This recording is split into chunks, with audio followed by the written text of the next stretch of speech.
Димаш, Киркоров и Крутой поужинали вместе и спели песню. Музыканты исполнили под аккомпанемент Крутого известную песню Киркорова «Жестокая любовь».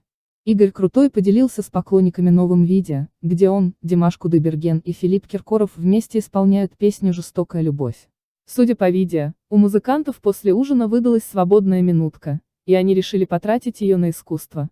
Перед возвращением из Казани в Сочи поужинали, новая волна, встречай, написал маэстро Игорь Крутой. Поклонники, ставшие свидетелями такого редкого явления, выразили благодарность музыкантам, отметив, что у них получился бы неплохой дуэт.